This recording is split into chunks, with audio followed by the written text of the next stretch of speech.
The celebrity fans they are very patient waiting for the celebrity to come on the stage.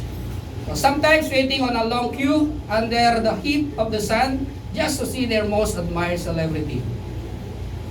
It's like, for example, in the Philippines, I don't know to the other country, whose celebrity are you admiring? But if you heard the news that this celebrity who is famous in your country, then you heard that she's coming in this place, and you really admire her, admire him, then for you to see that celebrity, you will take time. You will come earlier than the set time. Right? Bakit hindi ka mahuli? It is better to be advanced than to be belated.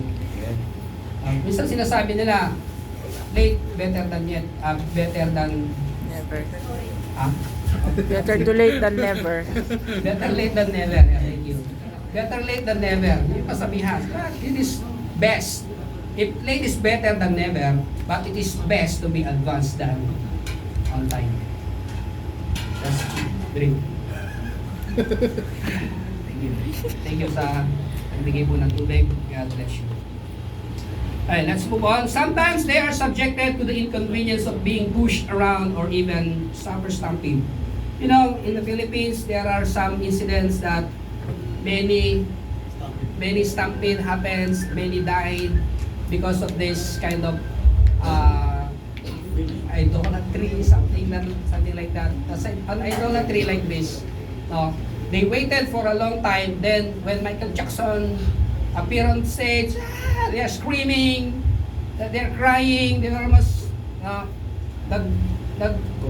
collapse sila. They pass.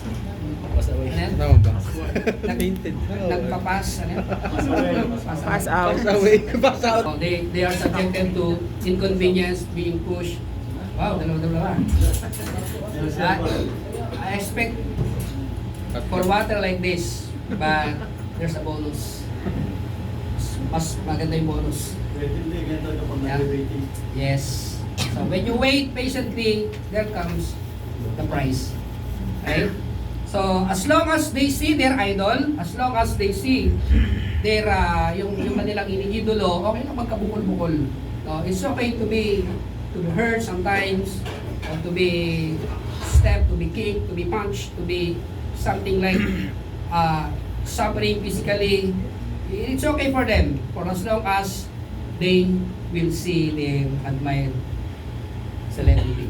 For them, it's worth the wait. May puso pa. Diba? It's worth the wait. So anyone who can relate to this? Anyone? Meron na ba kayo? Have you experienced waiting for the celebrity because you are a fanatic, a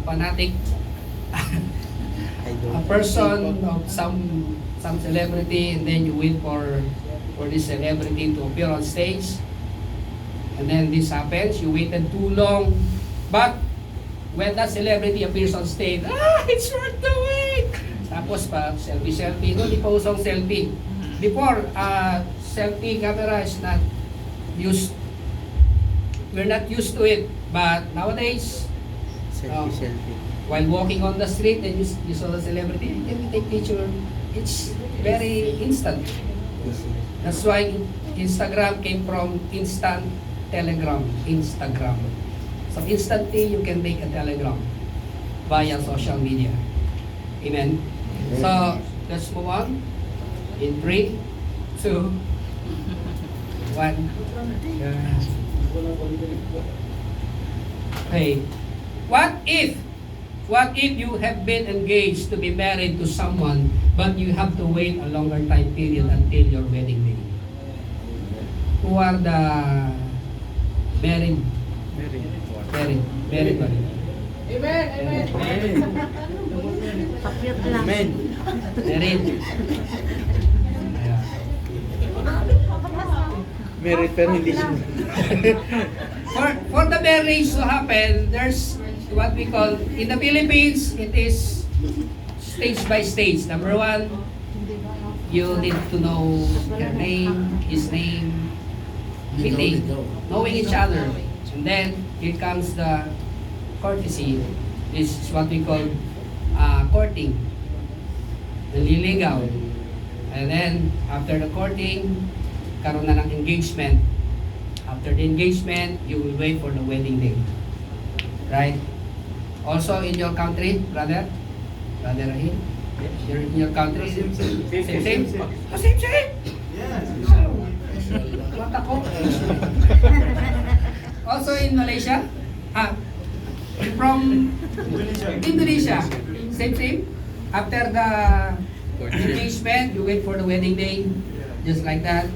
Yeah. So we also, in the Philippines, after the engagement, we will wait for the wedding day. And sometimes wedding day is, you will experience a lot of difficulties, ups and downs, a roller coaster experience.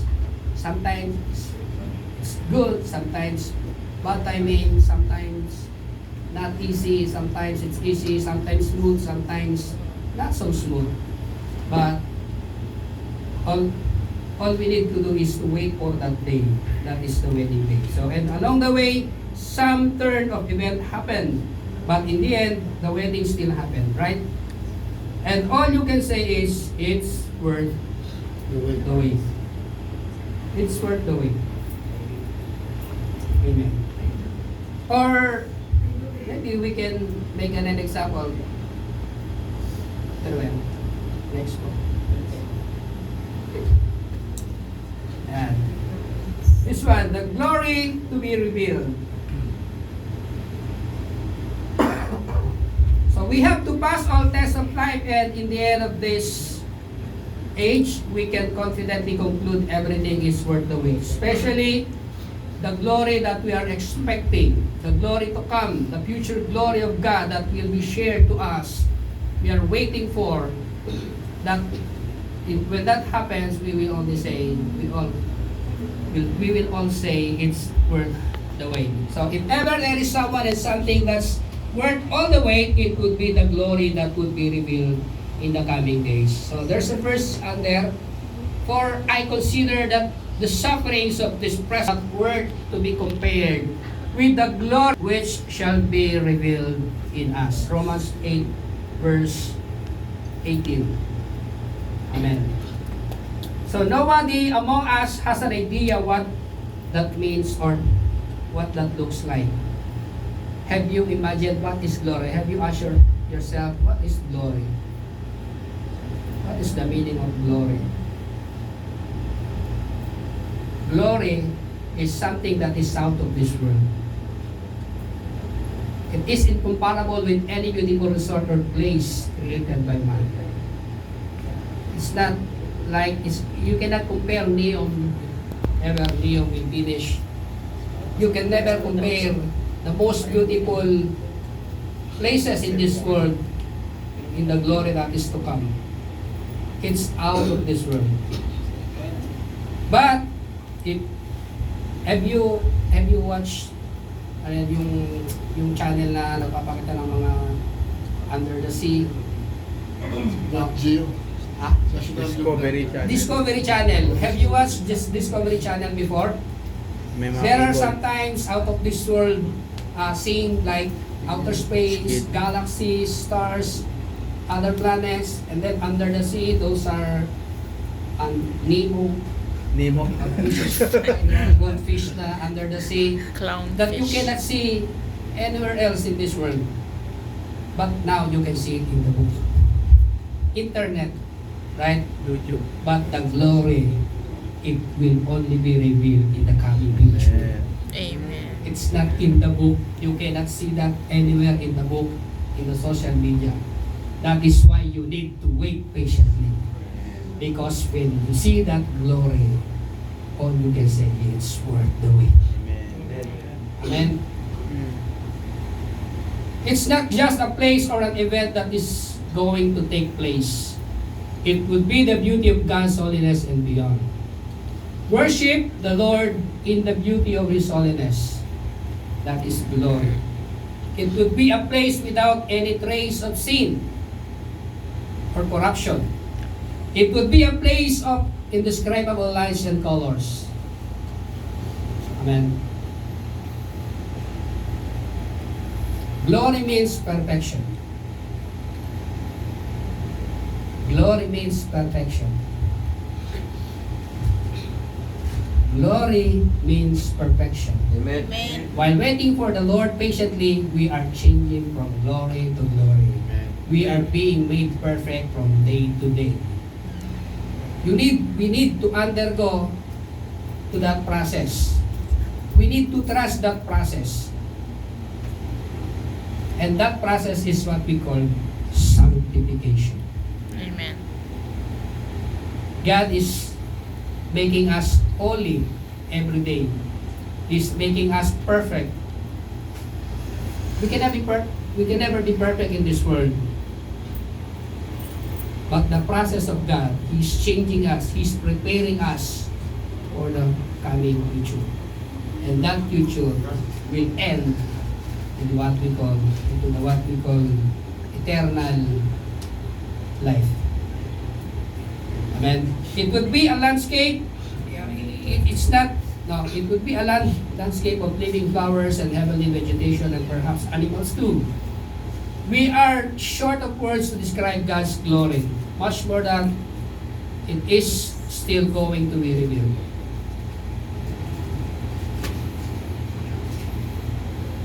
See the picture? Was it beautiful? Amen. Ganda ba yan? Parang paradise? It looks like heavenly or something like out of this world place. But more than that, more than you're now seeing in the monitor, that you can never compare the glory of God. Amen. So let us create a sense of excitement about the promised glory that shall be revealed. In 1 Corinthians chapter 2 verse 9, but as it is written, what no eye has seen, no ear has heard, and no human heart has conceived, God has prepared these things for those who love Him. You haven't seen it in your eyes, you haven't heard it in your ears, and you haven't conceived it in your heart. And that something that we are waiting for is only prepared for those who love God. Amen?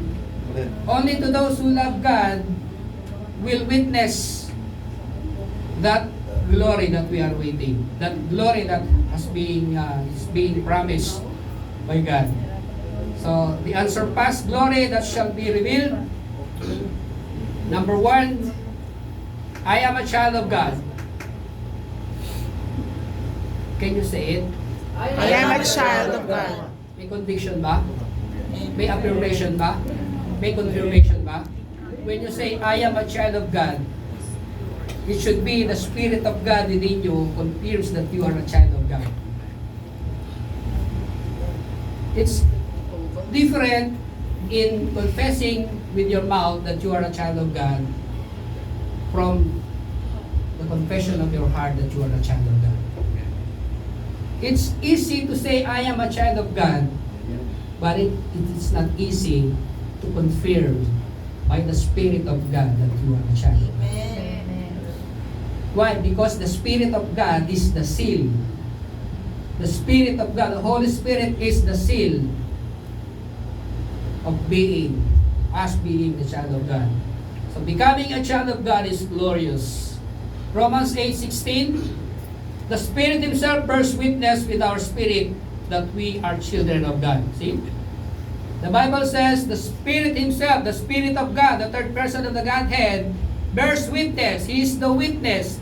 He is the affirmation, He is the confirmation that in your spirit, you will feel that you are a child of God. When you say with your mouth, I am a child of God, then your spirit will affirm that you are really a child of God. Kinikilig ka pa pag ganon. you will feel something from your heart, within your heart. You are a child of God. Wow. Can you imagine that your father is God? That God is your father? Can you imagine that? Let's like this. Imagine yourself. Imagine yourself to be a son or a daughter of the richest family in the Philippines, or even in Indonesia, or even in Nepal, in Pakistan, or in India. Imagine that you are the son or the daughter of the richest person in your country. How is it? You have all the access. All you need to have is a card. Black And you card. swipe. Just swipe the card and everything will be paid. You want to go to the most luxurious place, hotel, just use your card because you are the son or daughter of the richest man or family in your country. Imagine what you can do with this little thing, this card. It's not about the card, but it is about you being the child or the daughter or the son of the richest man in your country. Perhaps you have everything you ever needed and beyond. You can travel to every place that you desire anytime because you are rich. You are heirs. Tagapagmana ka. Mamanahin mo kung ano yung kayamanan, you will inherit everything that your parents have. Whatever they have is yours. And I'm telling you, God owns the glory. But because you are a child of God, He wants to share His glory with you. Amen. And that is, we have to develop an excitement of waiting for that future. Mag-glorify tayo. You will be glorified someday. Meaning, no more sickness, no more pain, no more hatreds, no more lahat. Everything, pati-unti, mawawala. Pain, suffering, sickness, and pain. Ulit ko lang yun. Ano ba? Problems. What else? Shame. Shame. What else? Name it. Those negative things will all gone when that coming future, the promised future will come. So they can have all the luxuries mentioned above, but still nothing compares to the status of being a son or a daughter of God. Creator of the whole universe. Amen. Meaning, God is the owner of everything that you can see. Amen. And everything that you cannot see, God owns it. The Amen. galaxies, what else? Everything that is out of The this world, stars, God's the owned it. airs. And because you are a The sun. child of God, you are Air. heirs Air. of these wonderful things. Yung mga bagay na hindi mo napuntahan, Ocean Park, Manila. Manila Ocean Park. Ocean Park, Manila. Ano ba yun? Manila Ocean Kasi Park. hindi pa ako nakapunta doon. Manila Ocean. Manila Ocean Park, yung under the sea, Sa map. aquarium. Hindi ko pa napunta kasi yun. Ako din. But when that glory revealed, when this coming future will come to pass, more than that, I will experience more than that. So you Amen. have in your hand a plastic card that can command the price of the most luxurious hotel room abroad or most expensive leather bag in the mall. What is the most expensive bag? Hermes. Louis Vuitton? Hermes. It depends on your Hermes, the brand. Hermes pala. Hermes pala. So, you can have it because Kung anong bigkas mo. you are a daughter or son of the richest man. But I am telling you again and again, you will inherit the kingdom. Amen. Heaven. It's more than Kingdom of anything that God. is in this place. Ang mamanahin mo langit. It's in the Beatitude, Matthew chapter 5. Maapakan mo ginto. Blessed are the meek. Nagbenta ng lupa. Blessed are the poor. May nagbenta They ng will lupa. inherit Parang the kingdom of heaven. What are the most beautiful places that you have visited? The most. Yung pinaka. The most unforgettable place that you have visited in all your life. That until now you still remember, oh, this is my experience in this place. It's memorable for you. It's unforgettable for you. Tinglaw. Huh? I know you have that unforgettable place that you have visited before. But when that time comes, the heaven is being revealed to you.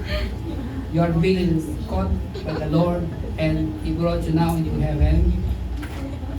Lahat ng magagandang naranasan, all beautiful things that you have experienced here on earth, that will be forgotten. Everything will be forgotten. Kahit yung pinakamagandang experience mo, everything will be forgotten. Lalo yung pinakamasasamang experience mo, everything will be forgotten. Because God, He will not remind you, you've done this, this is bad, this is wrong. He will not remind you that. Bakit? Because glory means perfection. Wala nang reminding doon. Hindi ka na re-remind doon. Ganyan ang pag-ibig ng Diyos. That's the love of God is. Because God is perfect, He will not remind you about the imperfection. Amen. Kaya ka dito pa lang dapat, we must trust the process. Amen? If you want to inherit that kind of inheritance, like the glory of God, you need to abide. You need to trust the process. What is the process? You need to wait patiently. And while waiting, you need to act accordingly to what the Bible, to what the Lord is expecting you to act as child of God, or children of God. Amen? Amen. So, God is glorious in all aspect, therefore, God's very Christmas. So God is glorious in all aspects. Therefore. Amen? So therefore, as a son or daughter of glorious God is also glorious, not to be compared with anything else in this world. If the world would give you an opportunity of a lifetime where you can experience all the luxuries of life, but you would have to deny your Christian calling, would you grab it?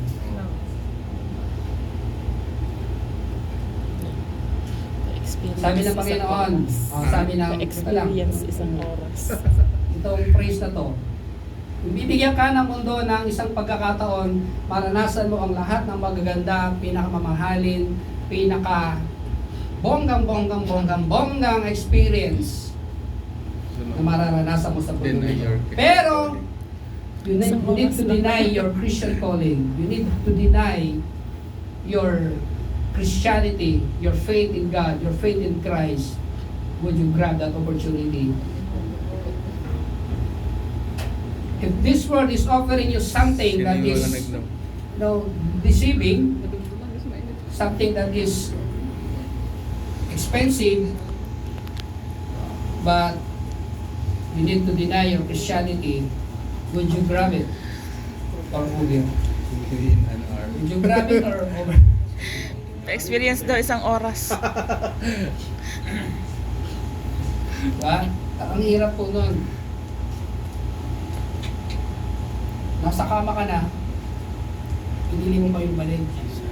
Bakit? Kasi hindi mo pa nakikita yung kabuuan, yung buong aspeto ng pagiging, yung gloriousness talaga.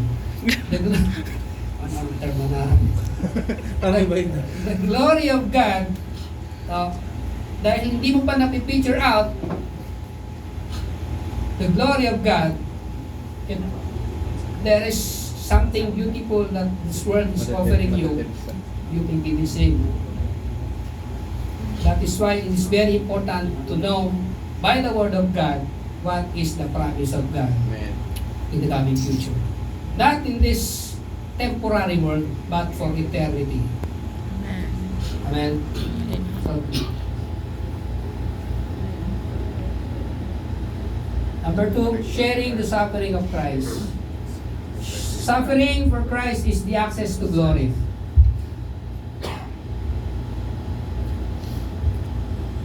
The experience of Jesus Christ is first from glory, Son of God. The Word of God was with God, and the Word was God. But this Word of God became flesh. Becoming in flesh, He suffered a lot of sufferings, problems, even death He experienced. But from glory to sufferings, back to glory. Same thing with us. We want to share with the glory of God, we must also share the suffering of Christ. Amen. In this world, we will experience sufferings. We will experience a lot of persecution, problems, and especially when it comes to faith, our faith, if it's faith connected sufferings, then take it as your share, as your unity, as your communion with the Lord, with the suffering of our Lord Jesus Christ. Take it as your participation in His sufferings. But if you are suffering something that is not connected in your faith, that is not accredited to the suffering of Christ. Ano sabi ni Pablo? Kung kayo ay makulong, mabilago dahil sa pananampalataya ninyo kay Kristo, tanggapin nyo. Pero kung kayo nakulong, nabilago kasi nagnakaw kayo, consequence yan yung ginawa nyo. Kabayaran yan yung ginawa nyo. Pero kung kayo po, if you are suffering because of your obedience to Christ, take it as your participation in His suffering. But if you are in prison because you took something without the knowledge of the owner, you steal something, you did something wrong, and then you are in prison, that's the consequence of your sin. But the suffering which is faith-connected, faith-related in Christ, take it as your participation to Christ's suffering. In Romans 8:17, and if children, then heirs of God and fellow heirs with Christ, provided we suffer with Him in order that we may also be glorified with Him. Those who suffer with Christ will be glorified with Christ also. Those who suffer for Christ will be glorified for Christ also. Amen. Don't worry about the sufferings. If you are suffering because you are obedience to God, because of your obedience to God, then take it. Make it your participation for the coming glory. So this is the hard fact. We are called to suffer with Christ or with Jesus Christ, and when it comes, let this scripture be our guide. So if you're suffering something because you are obedience to God, this is the right verse for you. Romans 8:35. Who shall separate us from the love of Christ? Shall trouble or hardship or persecution or famine or nakedness or danger or sword? Nothing can separate us from the love of Christ, even death. Amen? So don't be afraid of being exposed to a lot of kind of sufferings, a lot of sufferings to happen, to be experienced in this world, because that is already written. That is already in the Bible, that we as followers of Christ will experience sufferings. But that suffering is just a temporary thing. Amen. So perseverance of saints or perseverance of the saints. Wala na to dyan. I'd like to read additional verse. So the perseverance of the saints in the book of John chapter 10 verse 27 to 28, International Standard Version. My sheep hear my voice. I know them and they follow me. Verse 28, I give them eternal life. They will never be lost, and no one will snatch them out of my hand. This is Jesus speaking. He says, my sheep hear my voice. I know them. Meaning, if you are a sheep of this loving shepherd, you will hear, you will listen to his voice. Amen. You will know that this verse is God's word. The verse is the voice of God. The verse is the voice of God. And he said in continuation, I know them. Meaning, God knows whose is. Alam na Diyos kung sinong kanya. At yung mga nakikinig sa boses niya, sa tinig niya, ay kanya. Those who listen, those who hears the voice of God are the sheep, not a goat. You must be a sheep, not a goat. You know what's the difference between sheep and the goat? The sheep is, they just simply follow the shepherd. Mapimalo. In other words, sa Tagalog, the term bobo ang mga sheep. Wala silang alam. Mahuhulog sa bagay, hindi pa nila alam. That's why they depend only to the shepherd. And if you are a sheep, you need to erase everything that this word, the knowledge of this word, you need to erase that and listen, depend only to the shepherd. Amen. Follow and obey only the shepherd. But the goat, meh, sobrang katigas ang ulo po ng kambing. Kaya mas maganda sila kaldereta.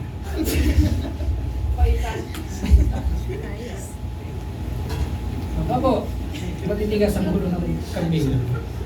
Nanunuot pa nga eh. Kaya nagbabanggahan pa ng minsan umahalo sila sa mga sheep. No. Another verse, wala pa rin yan. Romans 8:29-30 ISB. For those whom He foreknew, He also predestined to be conformed to the image of His Son, Jesus Christ, in order that the Son might be the firstborn among many brothers.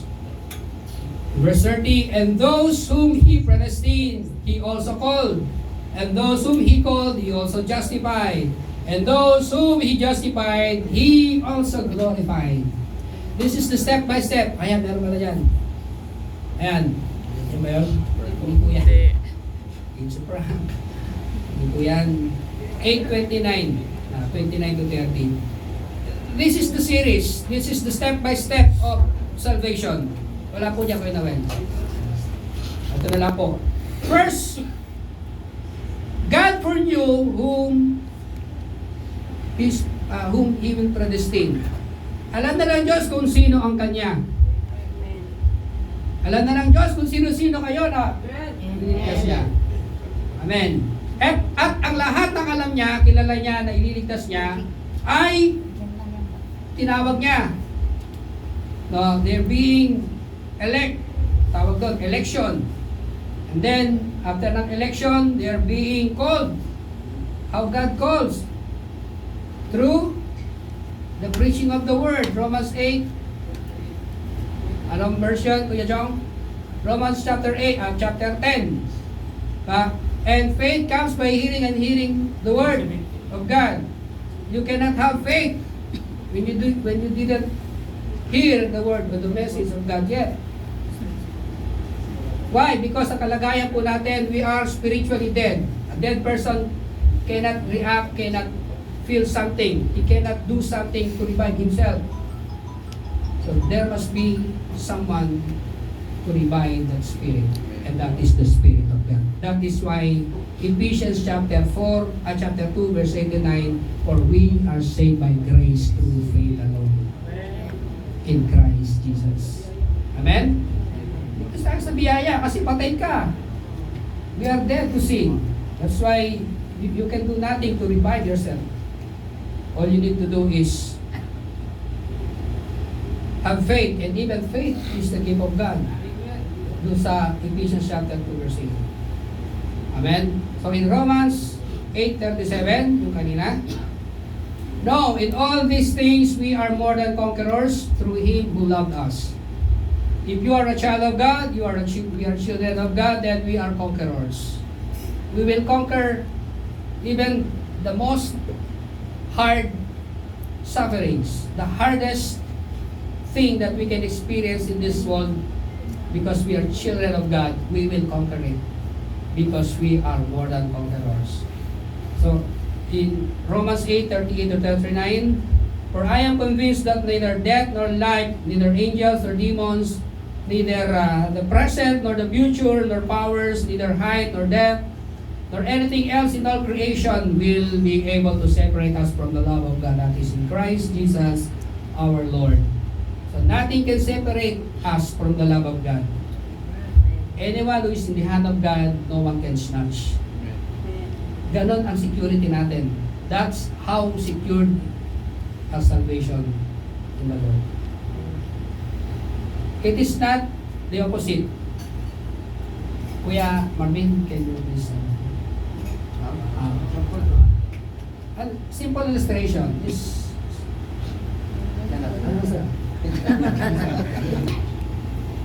a human person, human being, and then let's say this is the hand of God, and in the hand of God He is offering the salvation. You want to be saved? I have a gift for you, salvation. You want to be saved? Here's the gift of salvation. Here's the gift of salvation. Then all you need to do is to receive, accept that gift.